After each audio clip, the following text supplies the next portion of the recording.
meeting, isn't it? Here we go. Hello everyone, welcome to the meeting today. I would like before to apologize for absences since Iman is not here. This is our last meeting where you have been gathered here in order to discuss a very important topic which is coaching and change. In order to have enough information, I have assigned each one of you a question. Gerard is the minute taker. Yeah? Could we start with you, Edmund? Could you tell us what aspect of coaching did you find most difficult and least difficult, and why? So from the session that we have done as a coach, I found basically more difficult the part of building trust. You coaching with an individual require first of all building kind of trust, and through this trust, this person is ready to tell you everything that will help you to really coach him in an effective way. So the difficult part is to make this person trust you, build this trust relationships. That's the first thing. And also one of the part is that the telling the coach should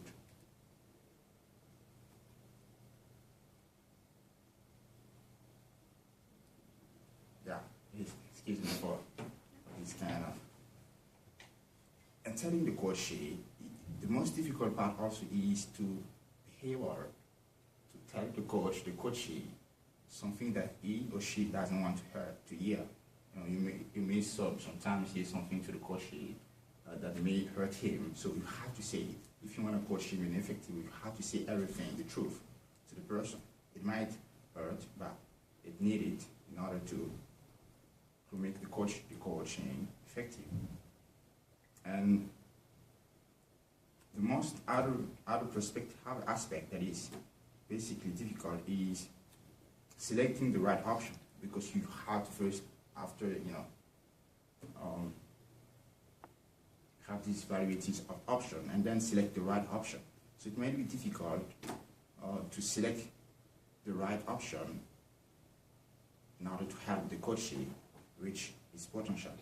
So it's basically challenging, coaching in selecting the right option. The least difficult would be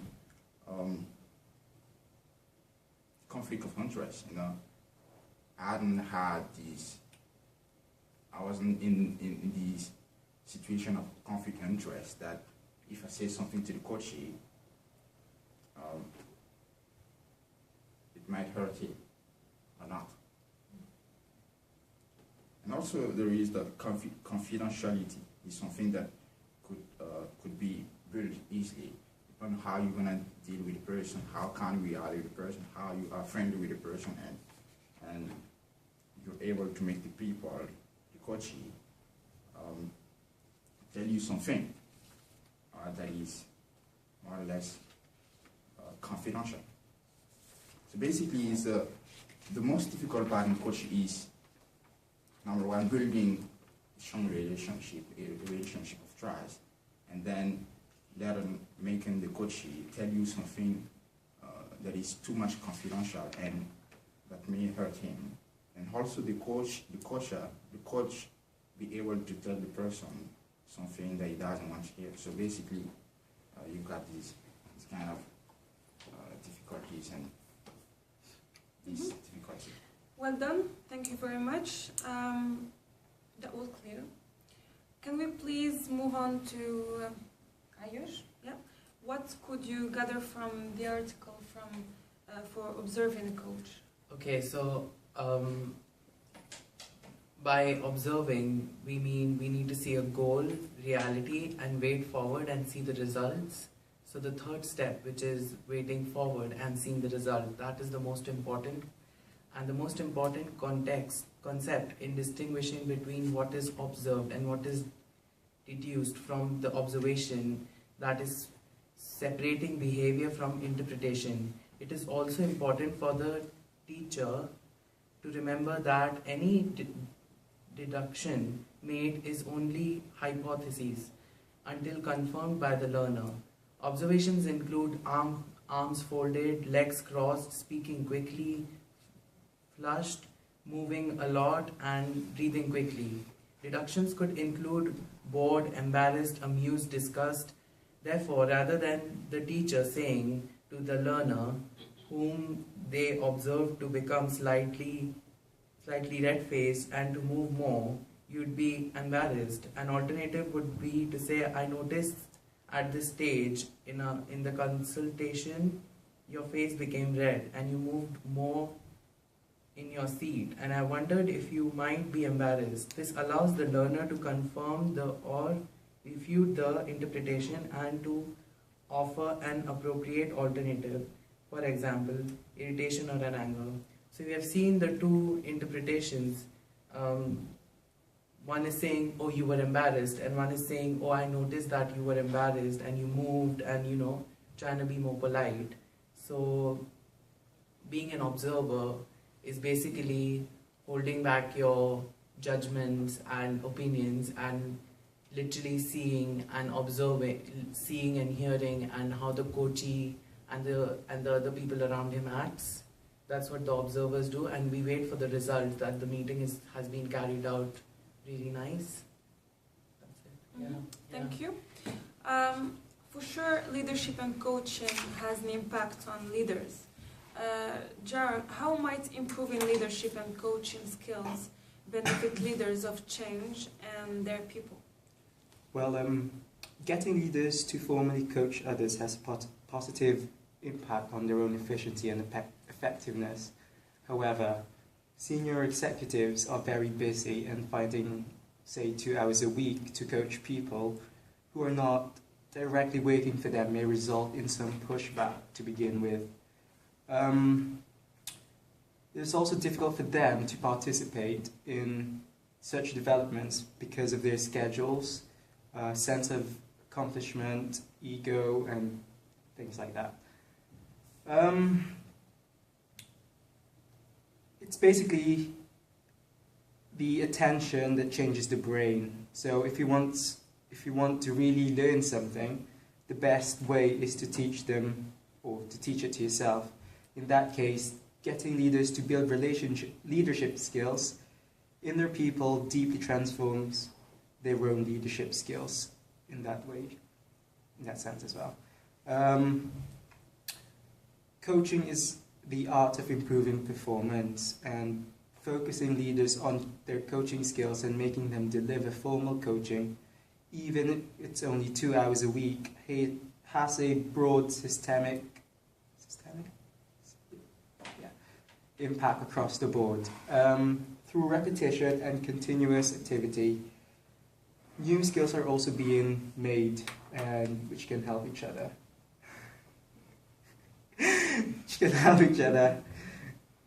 I lost it, right? Executives are also interested in learning how to get better performance out of their people, how to get their people to take more ownership and be leaders themselves, and therefore reducing their workload. Many executives also like the idea of learning to coach in relation to dealing with their own children and communities. And some like the idea of something they might use in a semi-retirement. Then, offering to make someone a coach increases perceived status. When you offer a coach to someone, as opposed to someone wanting to be coached, there is always a small part of them that might feel they don't need it or feel threatened. Status is no small matter with senior executives. Once they start to learn to coach, they see for themselves that they might have new skills to develop, and they learn these skills in their own time. Thank you for your answer. Lacey, being an effective coach, could you tell us what are the key skills you could analyze in the article?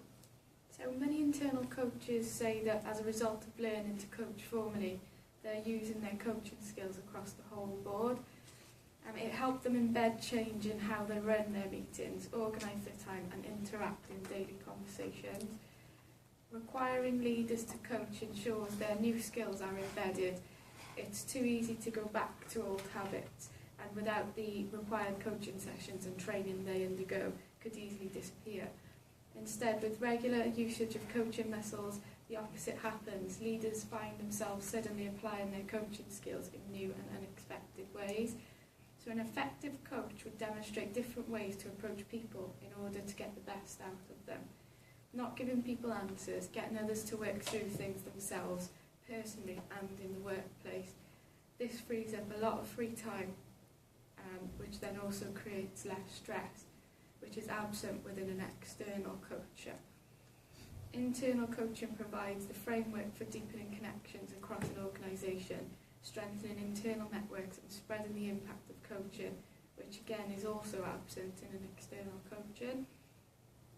Effective coaching skills are now becoming more common as teams of internal coaches are replacing or upgrading mentoring programs, providing more formal structures, for example, creating defined goals or a defined number of sessions.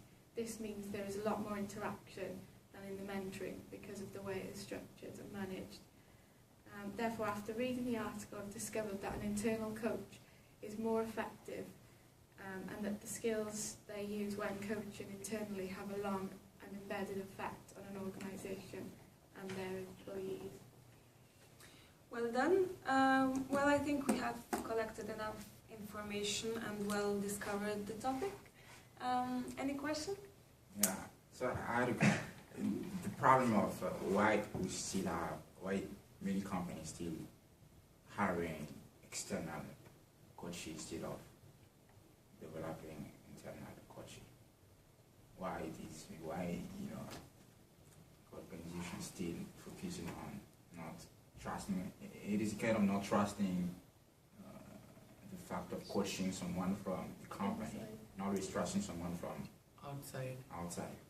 So I think it's because they can see more potential outside. I personally think that in the company, the people who observe and see the company and sit in the company every day, and it's really hard for them to change and then them for change their patterns for coaching. So that's why if they want change, so they want to bring change from a new person. That's why they want to hire more qualified, more experienced, or a different experienced person to come into the organization and act as a coachee.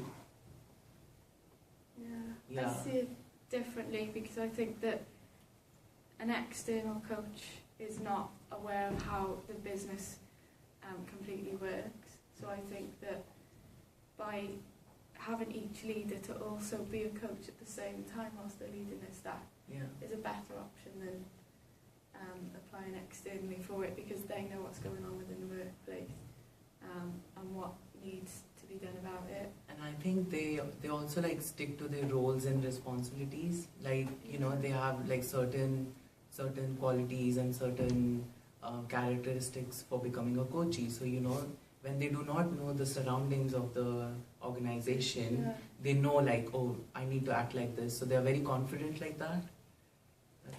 But there is the issue of the time. Time is money, actually. So basically, like, hiring someone from outside means, first of all, providing a lot of knowledge to this person. And it is going to take time, you know, before this person is able to acquire the right knowledge, to be able to provide the right coaching to the people. So here's the you know, some rather stipulate that external coaches sometimes are not efficient because of that, you know. They lack the knowledge to be able to provide an effective coaching to the people of the organization. Exactly, yeah, because not every organisation is the same, so they're all going to be working differently. So like you said, they're going to have to let these coaches know exactly what's happening in the organisation at the time. So it is going to take time and money for that as well.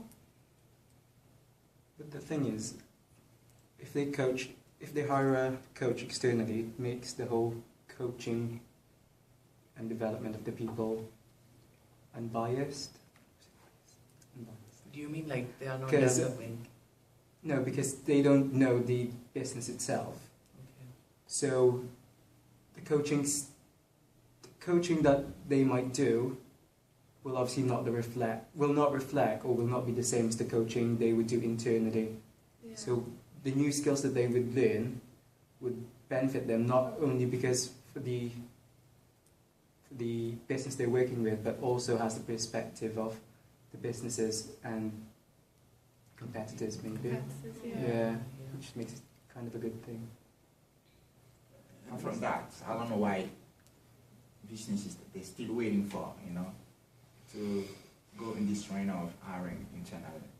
And still, they know about this, they know the cost of hiring External coaching. but they still hiring external. And they know advantage there. I guess they know the benefit of hiring, of building coaching skill from the inside, but they still not, hiring people from, coaching people from inside. So, what are they waiting for? So are you trying to say that that they should hire inside the management? They should Yeah. do. Yeah, I we, think so. we acknowledge that Yeah. you've got a lot of benefits of hiring, of actually forming, I mean, it could be both. Like I think It it would depends also depend. the Yeah. objective of the company, the objective, the size, everything. Style depends a lot. Like what kind of style do they form? In what kind of style would they do leadership? Is it laissez-faire? Is it democratic? Is it autocratic? Or is it? So it really depends on the style of the organization as well. Say if it's autocratic, they would like try to hire someone in the organization and like put more duties and tasks on the employee, and that employee might not know about the coaching skills. Whereas in democratic, you just hire someone else from the outside, from the company, like so the one who's like really has like educational qualifications, has like industrial experience in it. So it really depends. Depends on the situation, what they want to be coached upon. you mentioned the sizes. Yeah, indeed, the size is important. Yeah, If it's you're very big, important. small company, you aren't going to hire someone from external because it's going to Yeah. cost you. You don't have this, can afford it. Yeah. All right, that was very interesting. Thank you for your participation and for being here. Thank you. Thank you. Thank you.